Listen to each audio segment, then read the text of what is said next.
Hello bachcho, let's read this question, and the question says that five different objects a1, a2, a3, a4, a5 are distributed randomly in five places marked 1, 2, 3, 4, 5. One arrangement is picked at random. The probability that in the selected arrangement none of the object occupies the place corresponding to its number is.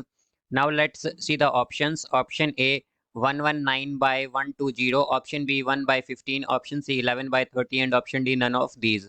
तो आइए अब इस question को यहाँ पर हम solve कर लेते हैं। इस क्वेश्चन में हमसे कहा गया है कि फाइव डिफरेंट ऑब्जेक्ट्स हैं A1, A2, A3, A4, A5, उन्हें डिस्ट्रीब्यूट किया गया है रैंडमली इन फाइव प्लेसेस जिनकी मार्किंग है 1 2 3 4 5, जिसमें से कि एक अरेंजमेंट पिक किया गया है। तो हमें प्रोबेबिलिटी बतानी है that in selected arrangement none of the object occupies the place corresponding to its number.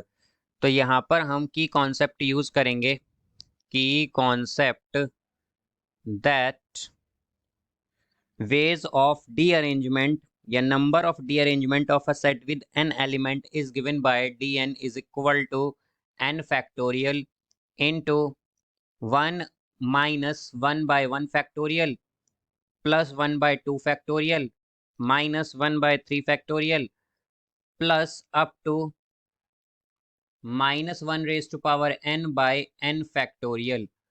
तो यहाँ से अगर हम देखें तो हमारे पास क्या होता है, dn बेसिकली रिप्रेजेंट करता है number of derangement of set of n element.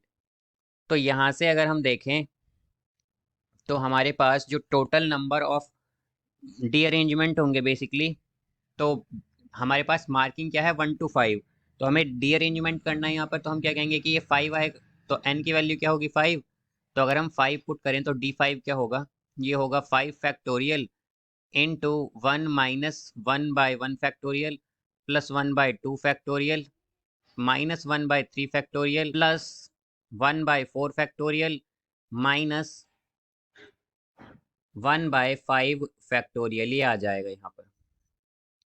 तो 5 फैक्टोरियल बेसिकली इक्वल होता है, ये हमारे पास 120 के, या फिर इसे हम इस तरह भी लिख सकते हैं कि 5 फैक्टोरियल माइनस 1 बाय, यहाँ पर ये आ जाएगा 5 factorial by 1 factorial, then plus 5 factorial by 2 factorial, then minus 5 factorial by 3 factorial plus 1 by 4 fact 5 1 by 4 factorial into 5 factorial रहेगा ये, और माइनस 5 फैक्टोरियल बाई 5 फैक्टोरियल, तो ये 1 आ जाएगा।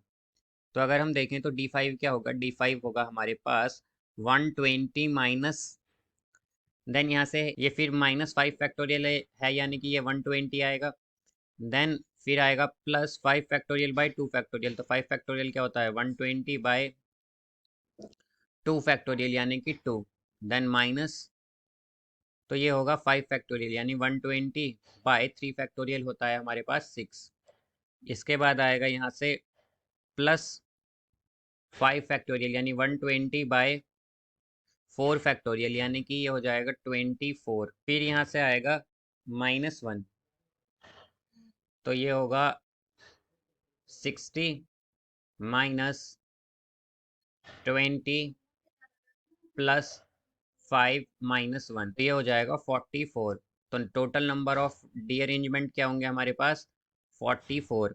अब total number of ways of, या फिर हम जो टोटल नंबर ऑफ अरेंजमेंट होंगे हमारे पास वो क्या होंगे, तो टोटल वेज ऑफ अरेंजमेंट जो होंगे हमारे पास, ये जो टोटल हम अरेंज कर पाएंगे वो होंगे हमारे पास, इससे हम टोटल वेज लिख देंगे यहाँ पर। तो क्या होंगे, तो ये इक्वल होगा हमारे पास। तो अगर हम देखें तो 5 प्लेसेस हैं, तो ये आएगा 5 4 3 2 1, तो यहाँ से ये हो जाएगा 120। तब अगर हम प्रोबेबिलिटी देखें, प्रोबेबिलिटी प्रोबेबिलिटी होगा फेवरेबल आउटकम। तो फेवरेबल आउटकम क्या है, बेसिकली डीअरेंजमेंट हमें करना है, तो डीअरेंजमेंट टोटल नंबर ऑफ डीअरेंजमेंट क्या है 44 divided by total number of ways क्या है 120।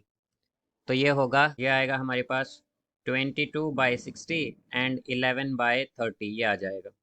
तो इसकी प्रोबेबिलिटी होगी 11/30 यानी कि इसका करेक्ट आंसर होगा option C. So I hope you understood it well, best of luck, thank you.